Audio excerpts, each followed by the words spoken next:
between President Museveni, myself, my brother Hassan Sheikh, and the Prime Minister Abiy, we are planning to have a meeting to also reduce the tensions that currently are in the Horn of Africa. Because the security of Somalia, the stability of Somalia, contributes significantly to the stability of our region and the environment for investors and business people and entrepreneurs to thrive. In the same spirit, the process in DRC, which EAC has been involved in, and we welcome the suggestion by DRC to unify the two processes, the Luanda process and the Nairobi process, into one process. We got recommendations from DRC that they would rather this process be put together under Luanda process, and that the facilitator, President Uhuru, from the Nairobi process, be enjoined in the Luanda process. And we are in support of a process rather than running two parallel processes. It is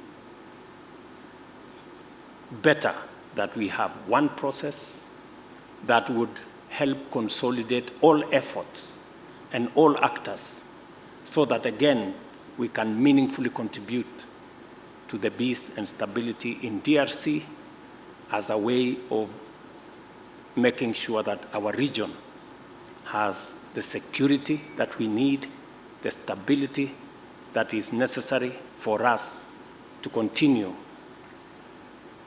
the journey of building prosperity for the people of our region.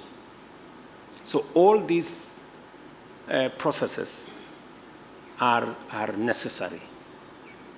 And because of the experience we've gone through, we have participated in 45 peacekeeping and peacemaking missions around the globe. We were requested by the United Nations to provide leadership in Haiti. Again, we have made good progress in Haiti. The next contingent of security people will be going to Haiti in a couple of weeks from now.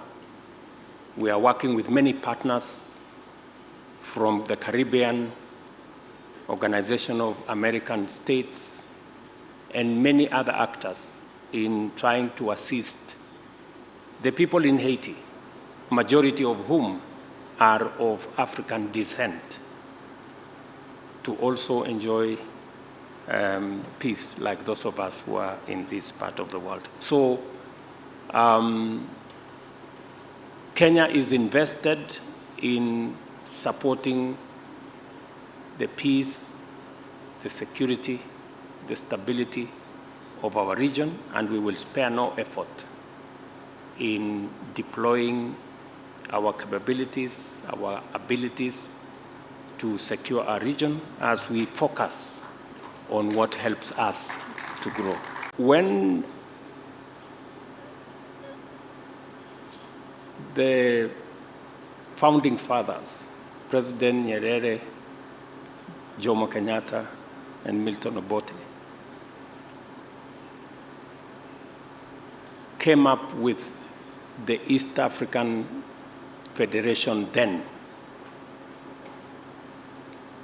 it didn't go as far as they had envisioned.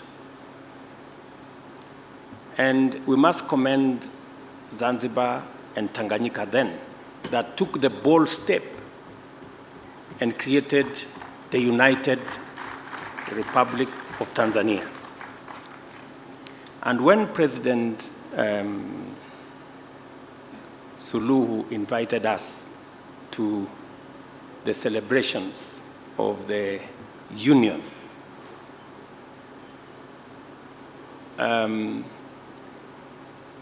I didn't get the opportunity, but I wanted to ask then. Let me ask now. Now that the unity and the union, ile muungano ilikuwa ifanyike 1963, 64 nafikiri. Hiyo muungano ikaanza ikakuja Zanzibar ikaungana na Tanganyika. Sasa mbona ilikwama hapo?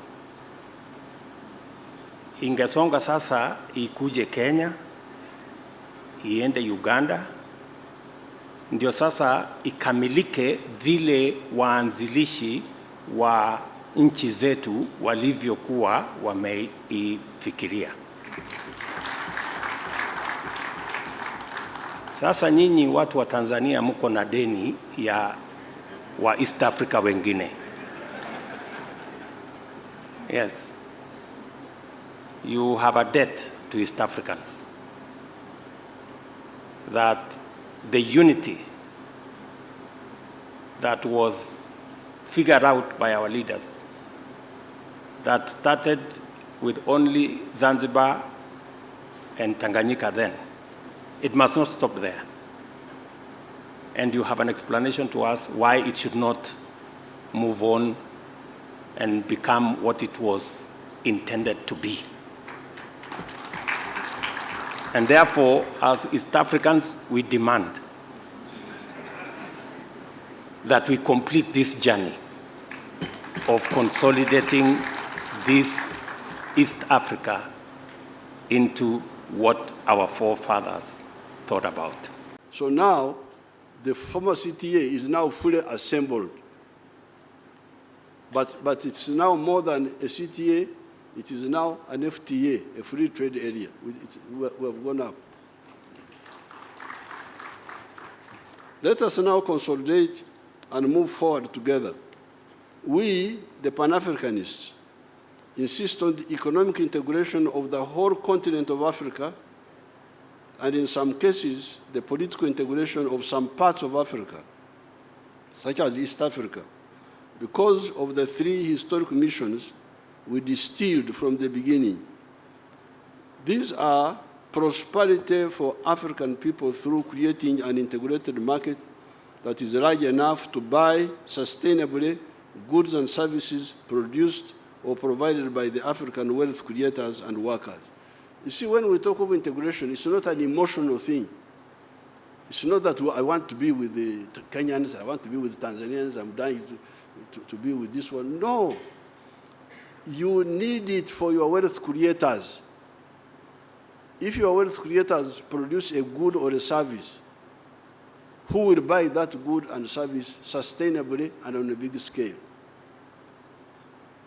The good thing is that Africans are asleep.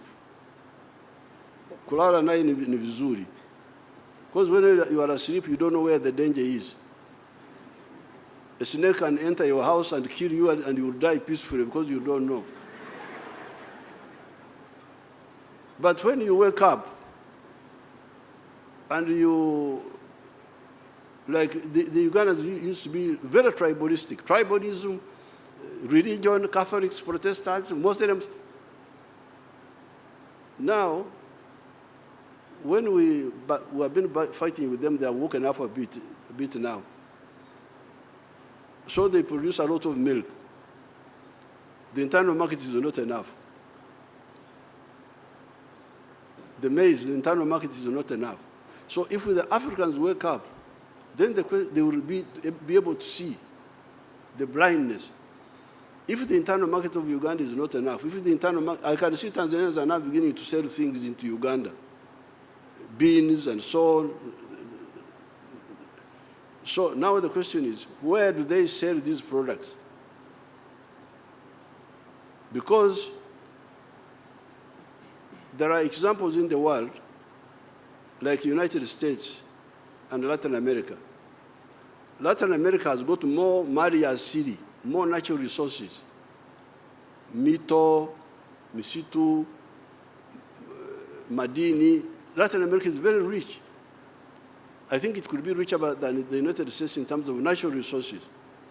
But you see the poverty in Latin America. What is the problem? Wako na mali asili ya ajabu, lakini ni maskini ajabu. What is the problem? Because of the way they are organized. You cannot succeed to do business in many of the Latin American countries. I think one of the reasons, that's why I heard that you had high-level experts and so on. These high-level experts could tell us, why is it that Latin America is in misery and the United States is very prosperous? Could it be because of the connected market of America, of the USA? The fact that the founders of the USA created a big space for wealth creators. If I produce a good or a service, I have got enough buyers to buy it, and I can expand and produce more. Could it be that?